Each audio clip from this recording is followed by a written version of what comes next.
রক্তশূন্যতা বা অ্যানিমিয়ার চিকিৎসায় ইপোক্রিট ইনজেকশন কিন্তু খুবই গুরুত্বপূর্ণ একটা ঔষধ। তো চলুন আজকের এই আলোচনায় আমরা এর সবকিছু একদম সহজ করে জেনে নিই। সারাক্ষণ কি শরীরটা কেমন যেন দুর্বল লাগে, অল্পতেই ক্লান্তি চলে আসে, বা ধরুন মাথাটা ঝিমঝিম করে? এই সাধারণ কিন্তু বেশ বিরক্তিকর অনুভূতিগুলো, এগুলো কিন্তু একটা নির্দিষ্ট স্বাস্থ্য সমস্যার দিকেই ইশারা করে। আর সেই সমস্যাটাই হলো অ্যানিমিয়া বা রক্তশূন্যতা।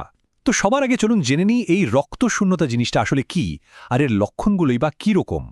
একদম সহজ করে বললে রক্তশূন্যতা হলো এমন একটা অবস্থা যখন আমাদের শরীরে সুস্থ লোহিত রক্তকণিকার ঘাটতি দেখা দেয়।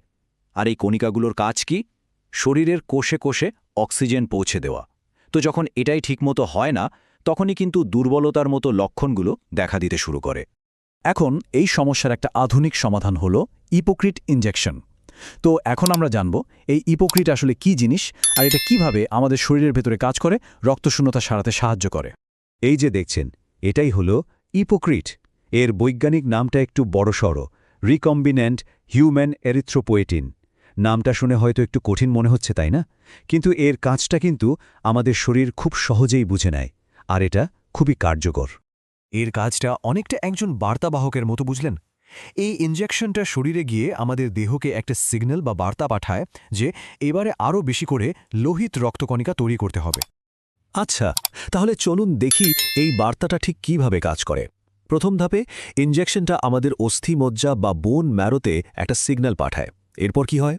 এই সিগন্যাল পেয়েই অস্থিমজ্জা আরও বেশি সক্রিয় হয়ে ওঠে, আর সবশেষে আগের চেয়ে অনেক বেশি পরিমাণে নতুন লোহিত রক্তকণিকা আর হিমোগ্লোবিন তৈরি করা শুরু করে দেয়। আর এভাবেই কিন্তু রক্তশূন্যতার সমস্যাটা ধীরে ধীরে কমতে থাকে।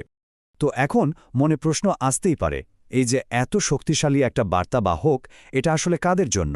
মানে চিকিৎসকেরা ঠিক কোন কোন পরিস্থিতিতে এটা ব্যবহারের পরামর্শ দেন?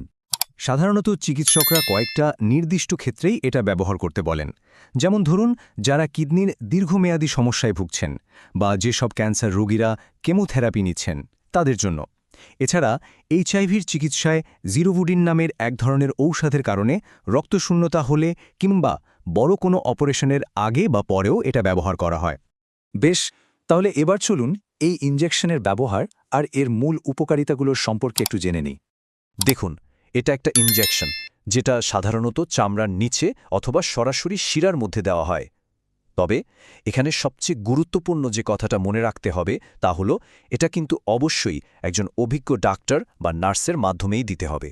রোগীর অবস্থা আর প্রয়োজন অনুযায়ী এর বিভিন্ন ডোজ হয়।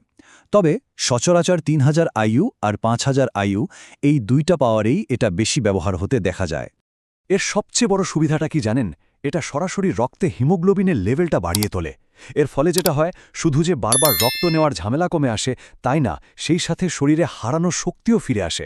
আর একদম শুরুতে যে ক্লান্তি আর দুর্বলতার কথা বলছিলাম, সেগুলোও কিন্তু দূর হতে শুরু করে। যে কোনো ঔষধেরই তো কিছু সাইড এফেক্ট থাকতেই পারে, তাই না? ইপোক্রিটও তার ব্যতিক্রম নয়। তাই এর কিছু পার্শ্বপ্রতিক্রিয়া আর জরুরি সতর্কতা সম্পর্কে আমাদের জেনে রাখা ভালো। এর কিছু সাধারণ পার্শ্বপ্রতিক্রিয়ার মধ্যে আছে, যেমন ব্লাড প্রেশার হয়তো কিছুটা বেড়ে যেতে পারে, কারো কারো মাথা ব্যথা হতে পারে, আবার ইনজেকশনের জায়গায় সামান্য ব্যথাও হতে পারে। এগুলো খুবই কমন। তবে সবচেয়ে জরুরি কিছু সতর্কতা আছে যেগুলো কিন্তু অবশ্যই মাথায় রাখতেই হবে। প্রথমত, এটা শুধু রেজিস্টার্ড ডাক্তারের প্রেসক্রিপশন অনুযায়ী ব্যবহার করা যাবে। দ্বিতীয়ত, ভুলেও নিজে নিজে বা কোনো আনাড়ি লোকের মাধ্যমে এই ইনজেকশন নেওয়া যাবে না, একদমই না। আর সবশেষ, চিকিৎসা চলার সময় নিয়মিত রক্তে হিমোগ্লোবিনের মাত্রাটা চেক করে যেতে হবে। এটা মাস্ট। একটা কথা মনে রাখতে হবে, রক্তশূন্যতার বিরুদ্ধে লড়াইটা কিন্তু শুধু একটা ঔষধ নেয়ার মধ্যেই সীমাবদ্ধ না। এটা হলো সঠিক চিকিৎসার মাধ্যমে নিজের হারানো এনার্জি আর স্বাভাবিক জীবনটাকে আবার ফিরে পাওয়ার একটা জার্নি। স্বাস্থ্য নিয়ে এরকম সহজ ভাষায় নির্ভরযোগ্য তথ্য পেতে আমাদের এই আয়োজনের সাথেই থাকুন। চ্যানেলটি সাবস্ক্রাইব করে রাখতে পারেন। সবাই সুস্থ থাকুন, ভালো থাকুন।